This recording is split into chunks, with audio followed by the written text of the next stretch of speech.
جب حضرت عثمان غنی رضی اللہ تعالیٰ عنہ کا محاصرہ کر لیا گیا اور یہ خلافت کا آخری آپ کا دور ہے، 82 سال کی عمر تھی اس وقت آپ کی، اور یہ تاریخ کا دردناک باب ہے کہ حضرت عثمان غنی پر 40 دن تک پانی بند رہا۔ وہ ایک منصوبہ تھا، 3 لوگ 3 مختلف شہروں سے چلے، مصر سے، کوفے سے اور بصرے سے، 1000 آدمی لے کر، اور مدینہ المنورہ میں پہنچ کر کے حضرت علی المرتضیٰ سے ملے، ام المومنین سیدہ عائشہ سے ملے، کبار اصحاب سے ملے۔ تو جو انہوں نے کہا تو انہوں نے ان کو کہا کہ نہیں، ایسی کوئی بات نہیں، فہمائش کر کے واپس بھیج دیا۔ حضرت عثمان غنی رضی اللہ تعالیٰ عنہ پر اقربا پروری کا الزام عائد کیا تھا، تو انہوں نے کہا کہ کوئی ایسی بات نہیں ہے۔ پھر یہ تھا کہ آپ نے کم عمر گورنر، کم عمر لوگ مقرر کیے، تو حضرت عثمان نے کہا کہ حضرت اسامہ بھی تو کم عمر تھے، حضور نے ان کو اگر مقرر کیا ہے تو یہ تو مثال ہمارے سامنے موجود ہے، لیکن یہ ایک منصوبہ تھا، اس منصوبے کے تحت یہ 3 جگہوں سے لوگ آئے تھے۔ وہ 3 دن کی مسافت کے بعد پھر تینوں واپس آ گئے، تو یہ ایک سوالیہ نشان ہے کہ تینوں کیوں واپس آ گئے، کوئی ایک تو نہ آتا نا، تو یہ سب طے شدہ منصوبہ تھا۔ اور پھر انہوں نے مدینہ المنورہ کو گھیر لیا، اور جس طرح سے بلوائیوں نے حالات پیدا کر دیے، سیدنا علی المرتضیٰ رضی اللہ تعالیٰ عنہ تو شہر مدینہ سے باہر تشریف لے گئے تھے، اور اپنے بیٹوں امام حسن اور امام حسین رضی اللہ تعالیٰ عنہ کو حضرت عثمان غنی کے دروازے پر مقرر کیا تھا کہ ان کو ضرر نہ پہنچنے دینا۔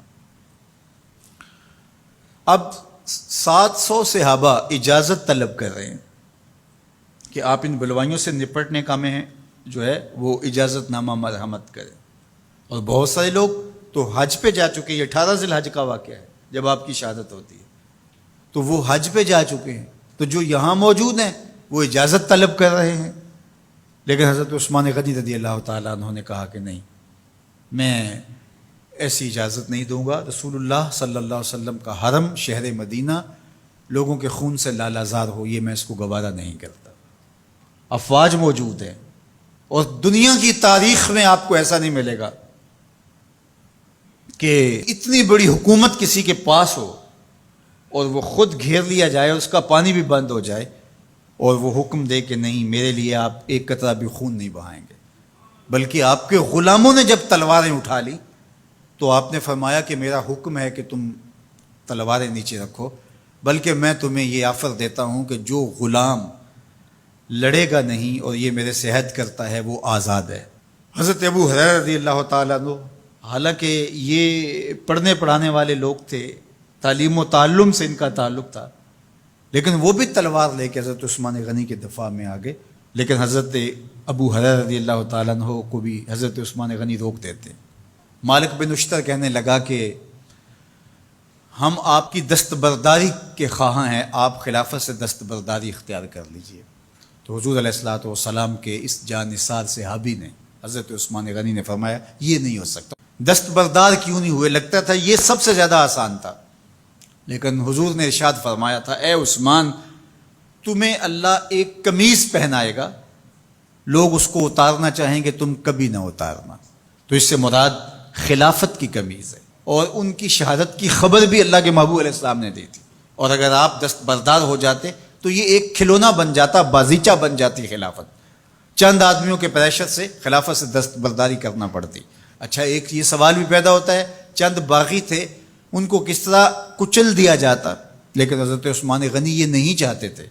ایک تو یہ کہ مدینے کی حرمت پامال نہ ہو، اور دوسرا پورے عالم اسلام کو آگ لگانے کا جو منصوبہ تھا، 3 مختلف شہروں سے 1000 آدمی لایا گیا ایک منصوبے کے تحت، اور انہیں لاشیں چاہیے تھیں، اور جو ان کے پیچھے کام کر رہے تھے نادیدہ ہاتھ، ان کا منصوبہ یہ تھا کہ یہاں سے مختلف سمتوں میں، یہ تینوں شہر مختلف سمتوں میں تھے، تینوں سمتوں میں جب لاشیں جائیں گی تو پورے عالم اسلام کو ہم جو ہے وہ خانہ جنگی کی آگ میں دھکیل سکیں گے۔ تو حضرت عثمان غنی ان سازشوں سے آگاہ تھے، تو سب سے اہون اور آسان یہ تھا کہ قربانی پیش کر دی جائے، اور پھر انہوں نے سن بھی رکھا تھا کہ 2 شہید ہیں، شہید تو انہوں نے بہرحال ہونا ہے، تو لہٰذا میں خلافت سے دستبردار بھی نہیں ہوں گا، اور شہر مدینہ کی حرمت بھی پامال نہیں ہونے دوں گا۔ اور تیسری بات یہ ہے کہ میں خود مظلوم شہید کر دیا جاؤں، تو وہ آپ نے یہ گوارا کر لیا۔ تو 18 ذوالحج تھا، جمعے کا ہی دن تھا، اور حضرت عثمان غنی رضی اللہ تعالیٰ عنہ روزے سے تھے، عصر کا وقت تھا، قرآن مجید کی تلاوت کر رہے تھے۔ حضرت امام حسن، امام حسین اور حضرت عبداللہ بن زبیر اور دیگر لوگ آپ کے دروازے پہ پہرا دے رہے تھے، لیکن باغی پچھلے گھر سے دیوار پھلانگ کے آپ کے گھر میں داخل ہوئے اور تلوار سے وار کیا۔ آپ کی زوجہ حضرت نائلہ آگے بڑھی اور ہاتھ سے روکنا چاہا، آپ کی انگلیاں کٹ گئیں۔ پھر دوسرا وار کیا تو حضرت عثمان غنی رضی اللہ تعالیٰ عنہ کا دایاں ہاتھ کٹ کے گر گیا۔ حضرت عثمان غنی رضی اللہ تعالیٰ عنہ نے افسوس کیا اور کہا کہ تم نے وہ ہاتھ کاٹ دیا جس سے میں وحی کی کتابت کیا کرتا تھا۔ پھر اس کے بعد آپ پر 9 وار کیے گئے اور آپ کو شہید کر دیا گیا، اور آپ کا خون قرآن مجید پڑھتے ہوئے اس آیت پہ گرا، فَسَيَكْفِيكَهُمُ اللَّهُ وَهُوَ السَّمِيعُ الْعَلِيمُ۔ تو حضرت عثمان غنی رضی اللہ تعالیٰ عنہ مظلوم شہید کیے گئے، بھوکے اور پیاسے شہید کیے گئے، ظلماً شہید کیے گئے۔ حضرت عبداللہ بن عمر رضی اللہ تعالیٰ عنہ فرماتے ہیں کہ حضور فتنوں کا ذکر کر رہے تھے کہ فتنے ہوں گے، بہت بڑے فتنے ہوں گے۔ تو ایک شخص نے چادر اوڑھی ہوئی تھی اور وہ مجلس واعظ کے قریب سے گزرا جہاں حضور کچھ ارشاد فرما رہے تھے، تو آقا کریم نے اشارہ کر کے کہا اس دن یہ شخص حق پہ ہوگا۔ عبداللہ بن عمر کہتے ہیں کہ میں اٹھا اور جا کے دیکھا تو وہ حضرت عثمان تھے۔ تو میں نے حضرت عثمان کے چہرے کو پکڑ کے تھوڑا سا حضور کی جانب کیا اور میں نے کہا حاذا، حضور یہ؟ اللہ کے محبوب فرمایا ہاں یہی، جب فتنے ہوں گے تو فرمایا یہ حق پہ ہوگا۔ تو حضرت عثمان غنی رضی اللہ تعالیٰ عنہ حق کی راہوں کے مسافر، جنہیں حضور کی زبان سے شہید کہا گیا، اور شہید کسی کا انجام ہوتا ہے، تو حضور نے فرمایا یہ شہید ہوگا۔ شہید وہی ہوتا ہے جو بحالت ایمان اس دنیا سے راہ خدا میں اپنی جان قربان کرے۔ فرمایا فَإِنَّمَا عَلَيْكَ نَبِيٌّ وَصِدِّيقٌ وَشَهِيدَانِ، اے پہاڑ رک جا، تو جانتا نہیں تیرے اوپر اللہ کا ایک نبی ہے، ایک صدیق ہے اور 2 شہید ہیں۔ تو حضرت عثمان غنی رضی اللہ تعالیٰ عنہ عظمتوں کے مینار، اللہ اکبر۔ تو یہ حضرت عثمان غنی رضی اللہ تعالیٰ عنہ کا یہ کارنامہ تھا کہ آپ نے اپنی جان پیش کر کے امت کو جو ہے وہ فتنوں سے محفوظ کر لیا اور امت کو بچا لیا۔ حضرت عثمان غنی رضی اللہ تعالیٰ عنہ پہ کروڑوں رحمتیں، کروڑوں سلام۔ ہم آپ کی عظمت کو سلام پیش کرتے ہیں، عقیدتوں کا خراج پیش کرتے ہیں۔ حضور کی خدمت میں ایک جنازہ لایا گیا اور حضور سے عرض کی گئی حضور اس شخص کا جنازہ پڑھا دیجئے، تو حضور نے انکار کر دیا، کہا میں جنازہ نہیں پڑھاؤں گا۔ تو صحابہ نے عرض کیا یا رسول اللہ کبھی ماضی میں ایسا نہیں ہوا، جب بھی کوئی جنازہ لایا جاتا ہے تو آپ جنازہ پڑھا دیتے ہیں اور آپ نے آج انکار کر دیا ہے؟ تو فرمایا یہ شخص میرے عثمان سے بغض رکھتا تھا اور اس کو اللہ نے بھی اپنی رحمتوں سے محروم کر دیا ہے۔ حضور نے اس شخص کا جنازہ نہیں پڑھایا جو مبغض عثمان غنی رضی اللہ تعالی عنہ۔ تو اب آپ اندازہ کیجئے وہ کتنا بدبخت شخص ہے جو حضرت عثمان سے بغض اور دشمنی رکھتا ہے۔ حضرت عثمان غنی رضی اللہ تعالی عنہ سے اللہ کے محبوب علیہ السلام نے کتنی خوبصورت ارشاد فرمائی، میں اس سے حیا کیوں نہ کروں جس سے اللہ کے فرشتے بھی حیا کرتے ہیں۔ یعنی عثمان غنی وہ ہیں جس سے اللہ کے فرشتے بھی حیا کرتے ہیں، اور جو عثمان غنی کا حیا نہیں کرتا اس سے بڑا بے حیا کون ہو سکتا ہے۔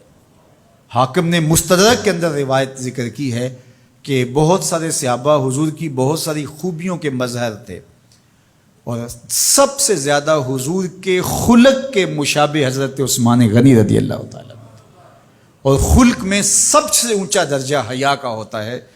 تو حضرت عثمان غنی رضی اللہ تعالیٰ عنہ حیا کے اس مقام پہ فائز المرام تھے جو انہی کا مقصوم تھا۔